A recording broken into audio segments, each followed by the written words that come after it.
Assalamualaikum warahmatullahi wabarakatuh. Shalom, Om Swastiastu, Namo Buddhaya, salam kebajikan. Halo, perkenalkan, nama saya Ulfatul Zairoh dengan NIM 482023-024. Terminologi anatomis. Deskripsi posisi segmental atau gerak sendi umumnya dijelaskan relatif terhadap posisi awalan yang direncanakan. Pada posisi ini, tubuh dalam posisi menapak tegak dengan kepala menghadap ke depan, lengan di samping terungkus dengan telapak tangan menghadap ke depan, dan tungkai rapat dengan kaki menunjuk ke depan. Posisi fundamental serupa dengan posisi anatomis, kecuali lengan dalam posisi yang lebih rileks di samping tubuh dengan telapak tangan menghadap ke terungkus. Untuk mendiskusikan posisi sendi, kita harus menjelaskan sudut sendi, atau lebih tepatnya, sudut relatif antara kedua segmen. Sudut relatif adalah sudut yang berada di antara dua segmen. Posisi awalan disebut juga posisi nol untuk deskripsi dari kebanyakan gerak sendi. Misalnya, ketika seseorang berdiri, ini adalah posisi nol dari sendi panggul jika paha direfleksikan atau diendorotasi atau eksorotasi ke dalam dan keluar. Jumlah gerakan dijelaskan relatif terhadap posisi awalan fundamental atau anatomis. Kebanyakan posisi nol dapat cukup jelas dilihat karena biasanya terdapat garis lurus di antara kedua segmen sehingga tidak ada sudut relatif yang terbentuk di antaranya. Posisi nol terungkus terjadi ketika terungkus dalam posisi vertikal dan garis dengan ekstremitas bawah. Posisi nol, lutut ditemukan dalam postur berdiri ketika tidak ada sudut antara paha dan tungkai. Pada sendi ini, posisi nol diasumsikan dalam posisi menapak dengan telapak kaki tegak lurus dengan tungkai.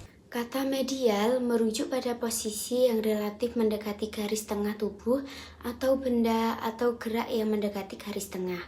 Pada posisi anatomis, kelingking dan ibu jari kaki pada sisi medial ekstremitas karena berada pada sisi ekstremitas yang paling dekat dengan garis tengah tubuh. Dan mengarahkan jari kaki ke arah garis tengah tubuh dianggap sebagai gerak ke arah medial. Lawan dari medial adalah lateral, pada posisi yang relatif jauh dari garis tengah atau gerak menjauhi garis tengah. Pada posisi anatomis, ibu jari tengah dan kelingking kaki pada sisi lateral tangan dan kaki karena posisinya yang lebih jauh dari garis tengah. Proksimal dan distal digunakan untuk menjelaskan posisi relatif terhadap titik referensi yang telah ditentukan, di mana proksimal menunjukkan posisi yang lebih dekat ke titik referensi dan distal adalah titik yang menjauhi referensi. Sendi siku adalah proksimal dan sendi pergelangan kaki adalah distal. Relatif terhadap sendi bahu, sendi pergelangan kaki adalah proksimal dan sendi lutut adalah distal. Relatif terhadap titik kontak tumit dengan lantai. Penanda segmental atau anatomis dapat berada pada aspek superior tubuh, berada di atas titik referensi tertentu atau mendekati puncak kepala. Titik ini dapat berada pada aspek inferior yang lebih rendah dari titik referensi segmen atau penanda. Contohnya, kepala diposisikan ke superior terhadap terungkus, terungkus superior terhadap paha, dan seterusnya. Trochanter mayor berada pada aspek superior femur, dan epicondylus medial humerus berada pada ujung interior humerus. Lokasi objek atau gerak relatif terhadap bagian depan atau belakang adalah anterior atau posterior secara berurutan. Anterior juga bersinonim dengan ventral untuk lokasi tubuh manusia, dan posterior merujuk pada permukaan atau posisi dorsal pada tubuh manusia. Kemudian, terminologi ipsilateral menjelaskan aktivitas atau lokasi segmen atau penanda yang berada pada sisi yang sama sebagai titik referensi tertentu. Aksi, posisi, dan lokasi penanda pada sisi yang berlawanan dapat disebut sebagai kontralateral. Contohnya, ketika seseorang mengangkat tungkai kanannya ke depan, akan terjadi aktivitas otot pada otot iliopsoas. tungkai yang bergerak, tungkai ipsilateral, dan aktivitas pada gluteus medius dan tungkai kontralateral untuk mempertahankan keseimbangan dan tumpangan. Saat perjalanan, ekstremitas bawah ipsilateral mengayun ke depan, sementara ekstremitas bawah kontralateral menapak ke lantai untuk mendorong tubuh bergerak ke depan. Yang kedua, yaitu deskripsi gerak. Gerak terdapat dua macam, yaitu gerak dasar dan gerak deskriptor gerak khusus. Gerak dasar, terdapat 6 gerak dasar terjadi dalam berbagai kombinasi pada setiap sendi tubuh. 2 gerak pertama, refleksi dan ekstensi, adalah gerak yang ditemukan pada hampir semua sendi tubuh yang dapat bergerak bebas, termasuk jemari kaki, pergelangan kaki, lutut, pinggul, trungkus, bahu, siku, pergelangan kaki, dan jemari tangan. Fleksi adalah gerak menekuk di mana sudut relatif sendi dari kedua segmen yang berdekatan menyempit. Ekstensi adalah gerak meluruskan sendi dengan sudut relatif sendi di antara kedua segmen yang berdekatan meningkat sementara sendi kembali ke posisi nol atau posisi referensi. Seseorang juga dapat melakukan hiperfleksi jika gerak fleksi terjadi melewati rentang normal fleksi. Misalnya, terjadi pada bahu hanya ketika lengan bergerak ke depan ke atas melewati 180 derajat hingga ke samping kepala, dan hiperrefleksi terjadi lengan bergerak lurus dari belakang kepala hingga ke punggung. Hiperrefleksi terjadi saat lengan bergerak terus dari belakang kepala hingga ke punggung. Hiperekstensi dapat terjadi pada beberapa sendi dan gerak ekstensi berlanjut melewati posisi nol. Ini dapat dilihat pada gerak hiperekstensi, trungkus, lengan, paha, dan tangan. Selanjutnya, abduksi adalah gerak menjauhi garis tangan, tubuh, atau segmen. Mengangkat lengan atau tungkai keluar atau melebarkan jemari tangan atau kaki adalah contoh gerak abduksi. Hiperadduksi dapat terjadi pada sendi bahu saat lengan bergerak lebih dari 180 derajat dari sisi tubuh hingga melewati bagian belakang kepala. Hiperadduksi terjadi lebih sering pada lengan dan paha ketika adduksi terus berlanjut melewati posisi nol, sehingga ekstremitas melintangi tubuh. Gerakan ini biasanya terjadi untuk mempertahankan keseimbangan dan kestabilan selama aktivitas. Adduksi adalah kembalinya segmen mendekati garis tengah tubuh atau segmen, mendekatkan lengan kembali ke trungkus, merapatkan tungkai, dan menutup jemari tangan atau kaki adalah contoh dari adduksi. Rotasi dapat terjadi ke arah medial atau lateral. Rotasi terjadi sebagai gerak ke kanan dan ke kiri dari kepala dan trungkus saja. Ketika pada posisi awalan, fundamental, rotasi medial atau endorotasi merupakan gerak segmen pada akses vertikal. Sedemikian sehingga permukaan anterior segmen bergerak mendekati garis tangan tubuh sementara permukaan posterior segmen menjauhi garis tangan. Rotasi lateral atau eksorotasi merupakan gerak berlawanan yang terjadi ketika permukaan anterior menjauhi dari garis tengah dan permukaan posterior segmen bergerak ke arah garis tengah. Karena garis tengah pada segmen trungkus dan kepala, rotasi pada segmen ini dijelaskan sebagai kanan atau kiri dari perspektif pelakunya. Rotasi kanan adalah gerak permukaan anterior trungkus sehingga menghadap ke kanan sementara permukaan posterior menghadap ke kiri.